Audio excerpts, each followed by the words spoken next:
couple of months ago, I was invited to play in a draft league for Pokemon Brilliant Diamond and Shining Pearl. Our 8-player league would take turns drafting Pokemon to build our team roster and compete over the course of 7 weeks to determine the ultimate Pokemon Master. The draft league was run through a site called draftleague.nl, developed by Automathic, which would allow us to draft our teams, schedule matches, and record stats.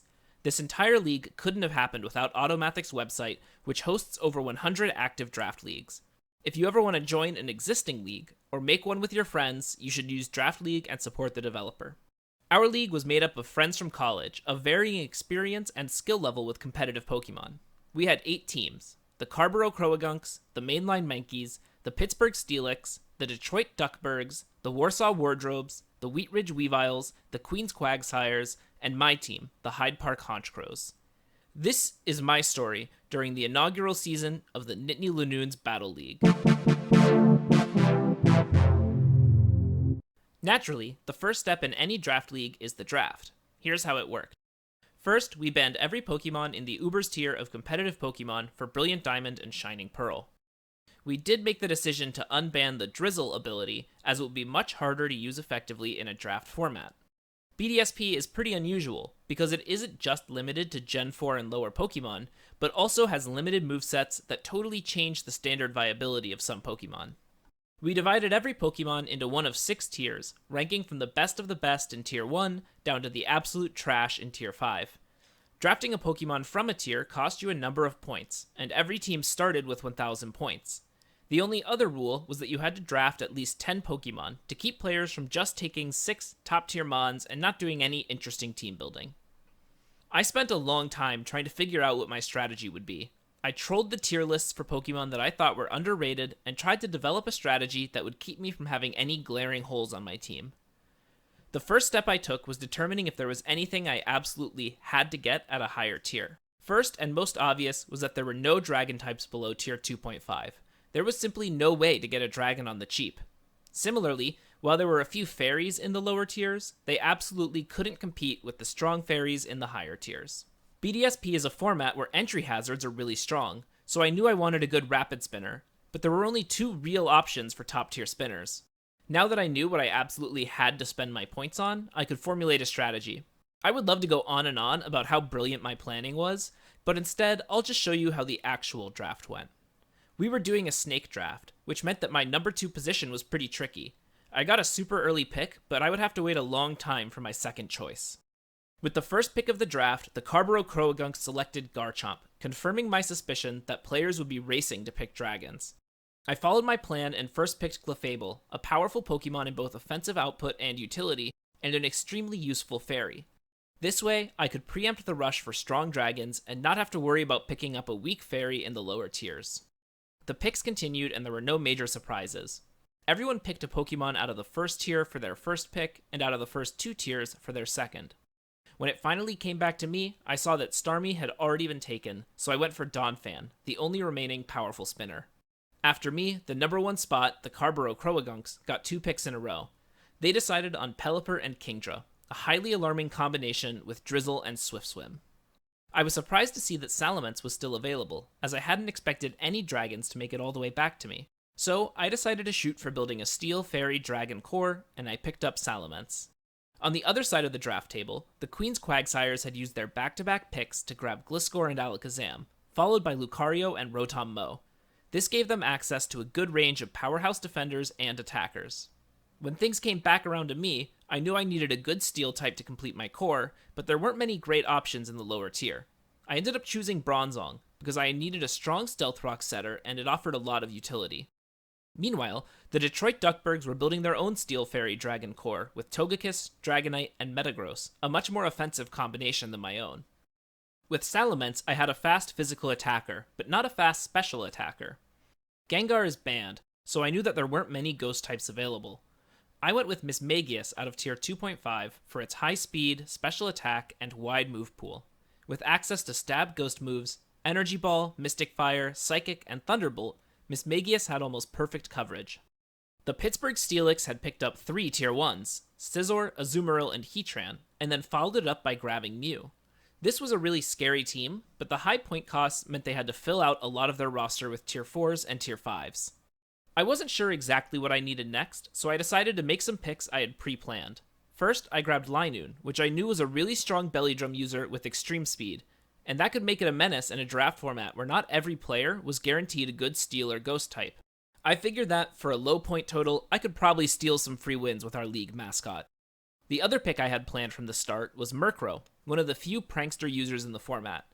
With access to Taunt, Haze, and Thunderwave, Murkrow was a potent support mon that could stop setup sweepers in their tracks, but he also has Sucker Punch and Foul Play, meaning he could deal a lot of damage on his own.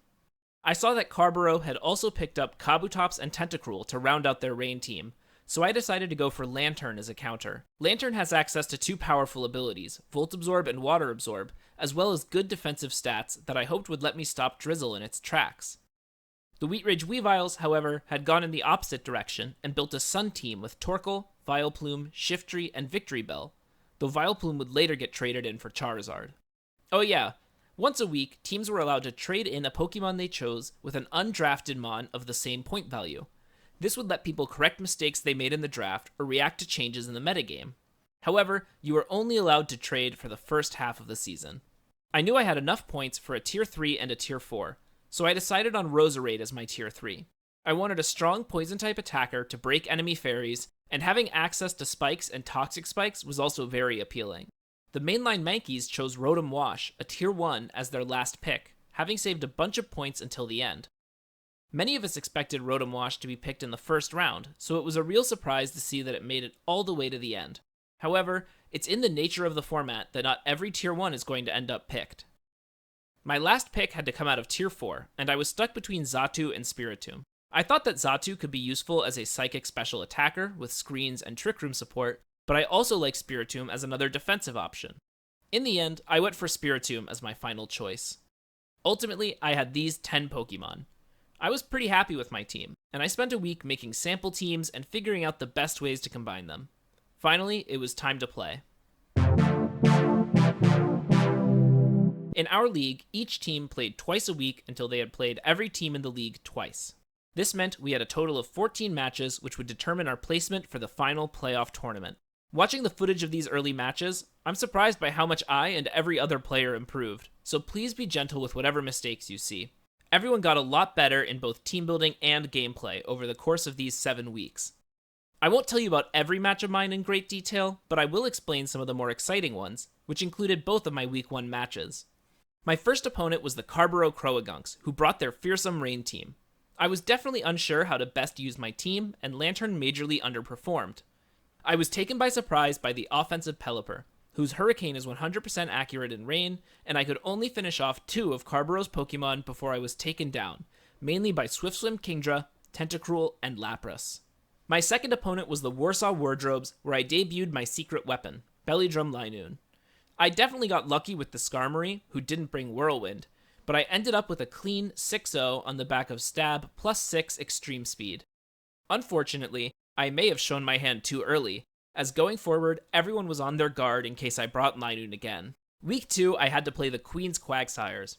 I brought Spiritomb as a counter for Alakazam, and Lantern for Ice Beam coverage, because I hadn't realized I could just put it on Clefable. We went back and forth for a really long time without losing any Pokemon, but I just couldn't find a way to break through his Gliscor's Poison Heal and Cradily. In the end, the Quagsires ended up getting an easy 6-0.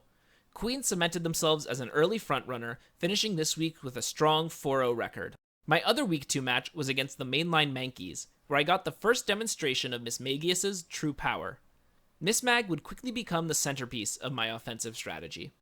In Week 3, I played the Wheat Ridge Weaviles, and Clefable carried me to victory over their Sun team. Moonlight restores extra health in the sun, and I relied on it to stall out sun turns and set up lots of calm minds. Though I really wish I had known about Thunder's reduced accuracy in harsh sunlight. My other Week 3 opponent was the Detroit Duckburgs in a very close match. In the end, it was Mismagius who laid the groundwork for Donphan to clean up. Donphan's access to Ice Shard meant it could get a lot of surprise priority kills over dangerous opponents, and overcome its weak speed stat. As it was the midpoint of the season, I only had one match in Week 4 against the Pittsburgh Steelix. In the end, it wasn't Scizor or Azumarill that were the real threat. It was Regice. Pittsburgh's Tier 5 legendary dismantled my team and left me in such shambles that I didn't have any tools to overcome the defensive Umbreon. The season was half over and I had a 4-3 record. Part of that was getting to know my team. I hadn't experimented at all with movesets for Clefable or Salamence, and I hadn't found many opportunities to use Donphan offensively. Lanturn had been a huge disappointment, as I couldn't utilize its bulk properly, and it rarely did enough damage to be relevant. I'd only brought Spiritomb and Murkrow once each, and neither had been given the opportunity to perform. Even Salamence had failed to get major sweeps going like I had hoped, and had only scored 3 kills so far. In our mid-season MVP vote, only Mismagius and Linoone reached the top 3 in their tiers. The Queen's Quagsires, meanwhile, had at least one Pokemon represented in each tier. I was in a 3-way tie for second place, with 2 others tied just 1 win below me. Unless something changed, it was looking very possible I could end up in the bottom half by the end of the season, which would mean I would start the playoffs with a loss. At this point, I probably should have looked for trades to offload underperformers like Lanturn and Spiritomb, but I decided to commit to my team and focus my energies on learning to use them best instead of trading. In hindsight, this was probably a mistake, as I could have traded Lanturn or Spiritomb for a niche matchup Pokemon, but it was the decision I made. I resolved to get a little more inventive with my builds and to spend more time studying my opponents before my matches. This meant seeing what Pokemon they like to bring, what they like to lead with, and which of my Pokemon might catch them off guard. The draft site already tracked a lot of this information, and that made preparing for my matches even easier. I did a lot of calculations where I would give Salamence a Choice Band or a Choice Scarf or a Lumberry just to see if there were any major breakpoints that the boost in attack could make. I started checking Life Orb on Clefable, and seeing if I needed to run Nasty Plot Mismagius instead of Choice Specs. I also decided that it was time to use Murkrow more actively. I was going to turn my season around.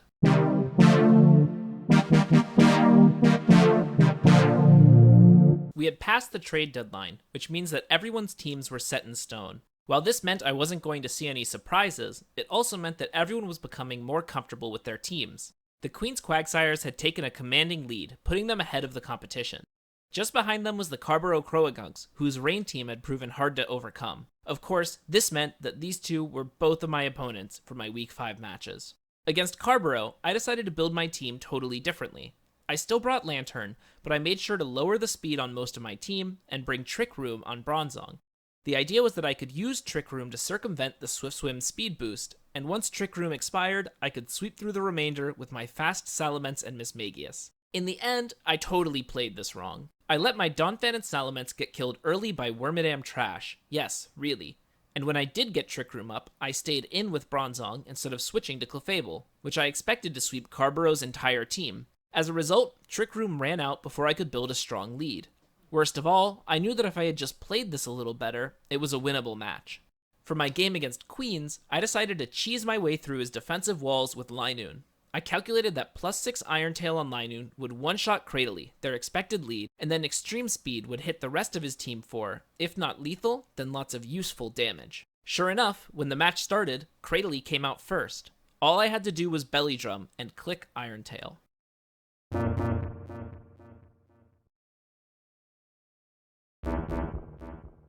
Yeah, I even missed the Sleep Powder the following turn. In the end, I failed to break any of Queens' walls, and I wasn't prepared for their new addition, a massive Snorlax that simply no-sold my special and physical attackers.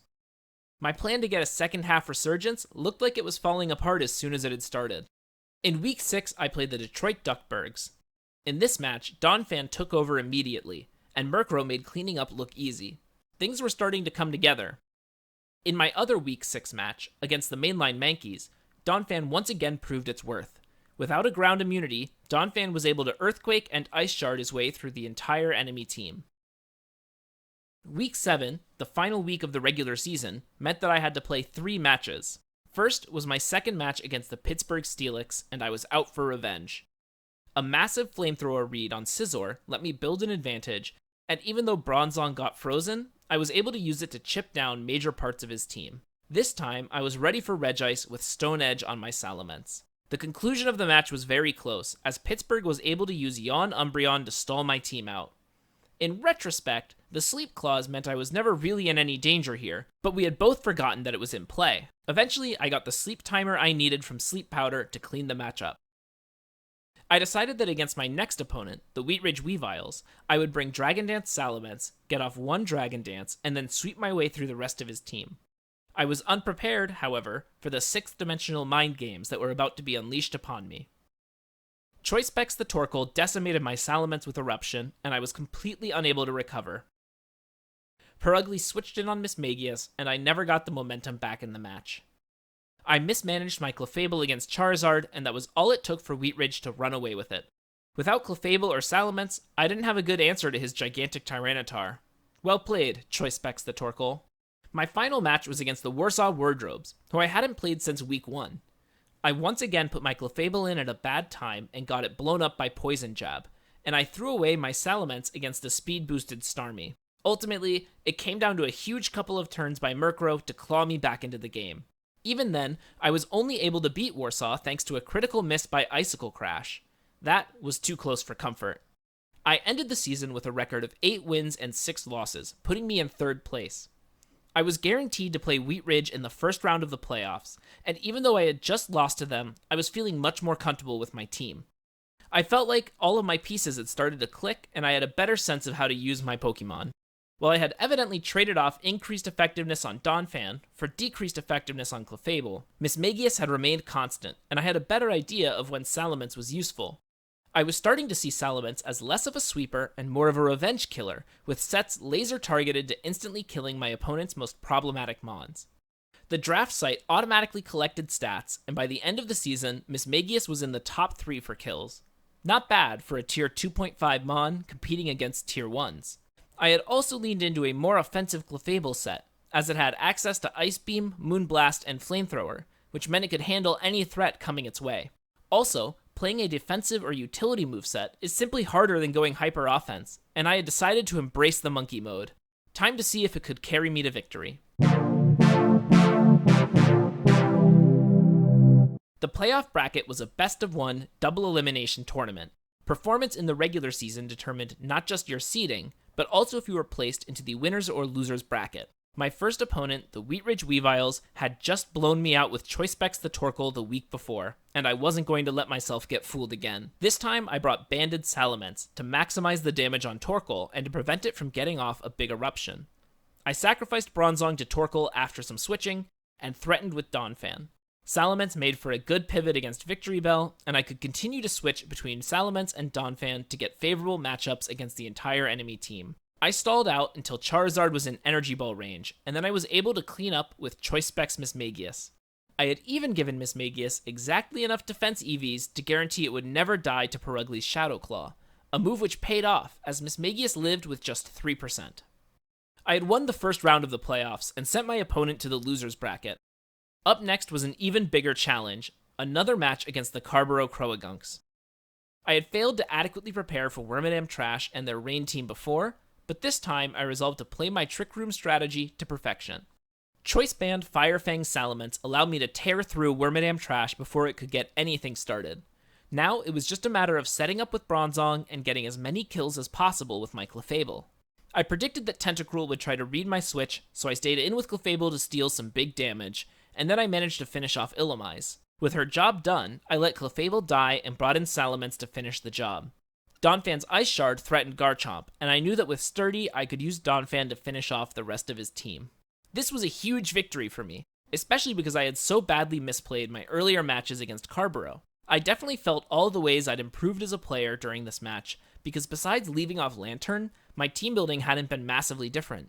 I was just a better pilot. With Carburrow out of the way, I was into the winners finals. But of course, the opponent waiting for me there was none other than the Queen's Quagsires, who had gone totally undefeated in the regular season. I had never even come close to matching them, and with the addition of Snorlax, I felt like my team matched up even worse. The match started as expected, with me unable to get any offensive momentum started against his walls. I managed a lucky crit on Cradily, but a switch to Gliscor made my Custap Berry on Donphan totally useless. With the ability to switch in either Gliscor or Granbull on my Salamence, I was forced to guess on using Earthquake or Outrage, either of which he could be immune to. Sure enough, his superior ability to pivot around his team meant he could wait out the 50-50s until he was in a favorable position. I definitely made a lot of misplays in this match, like leaving Clefable in on a Meteor Mash I thought it could take, but ultimately I felt like I needed to completely rebuild my team to have a chance. In the end, I was crushed 5-0 and sent down to losers finals. There, my opponent was the Warsaw Wardrobes. Originally, the player behind Warsaw had been the least experienced in competitive Pokemon, but they were also the most improved. Last time we played, I threw away both of my Weavile counters, Clefable and Choice Scarf Salamence. This time, I decided to lead with Salamence, who outsped his entire team, and try to take the initiative right from the start. As I hoped, I used Salamence to knock Weavile out of the running early, and I could safely play out the rest of my Outrage turns against Skarmory. Then, Magic Guard Clefable trivialized the entry hazards and did some major damage to his remaining team members. Clefable's huge defensive bulk let it tank hits from Flygon and Starmie. All I needed to do to win was get a clean switch in with Salamence. After a bit of switching around, I knocked out Chansey, stalled out with Bronzong, and then brought in Murkrow on a predicted recover. There, a super effective Sucker Punch let me finish up the match. At least that one had gone as planned. It was time for the Grand Finals, and my fourth match against the Queen's Quagsires.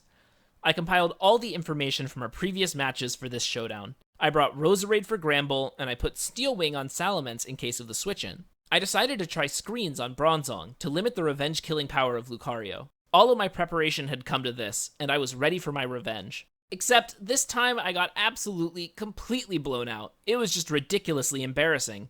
He predicted the Toxic on Cradily and switched to Lucario. So I brought in Salamence for the Intimidate, except that Lucario has Inner Focus and can't be intimidated. Then, fearing the Gliscor immunity to Earthquake, I went for Brick Break to kill Lucario, instead of settling for the good damage on Outrage, and I got punished. Mismagius took a huge hit on entering, and then the Snorlax switch-in was immune to Hex. Clefable just can't do anything against Snorlax, and I wasn't able to get the Wish transfer off to Mismagius or Salamence like I hoped. After a little more switching around, I was hit with the ultimate blowout. I had Roserade use Sleep Powder on the Lucario, except that Queens had brought Sleep Talk without rest, predicting I would be using Sleep Powder on that specific Pokemon. From there, the match was basically over, and Queens finished me up with an easy 6-0 Curslax sweep. I didn't just lose that match, I got totally destroyed. It was brutal. I can't say I'm not disappointed I wasn't able to take the entire tournament, but I'm pretty happy with my second place finish, especially given how the season started. In our league MVP voting, only Mismagius and Linoone cracked the ratings from my team, but I think that's because I didn't have any single standout member. Playing in this draft league definitely helped me improve as a Pokemon player. I learned a lot about team composition, switch-ins, and how to build sets to solve specific problems. Knowing your opponent's team was a big factor going in, but that just made me think more critically about how both of our teams worked. The successful draft players learned to identify win conditions, and how to get theirs into play while denying their opponents. While my metagame improved, so did my gameplay. I got better at reading switches and knowing when to throw away Mons and when to save them as death fodder. Pokemon is an incredibly hard game, and while there are lots of great resources out there, the best way to learn is to play and play regularly. Having 2 scheduled matches a week was a big help with that. I wasn't the only one who improved either. Everyone got more familiar with their team, and by the end of the season, we were all looking forward to another draft where we could apply what we had learned about team building. If you're looking to get into competitive Pokemon, but you're intimidated by all the options, tiers, and formats, then drafting is a great way to learn in a controlled environment. If this video interested you, check out Automathic's draft website, join the Discord, and try out a draft league. You might be surprised by how much fun you have.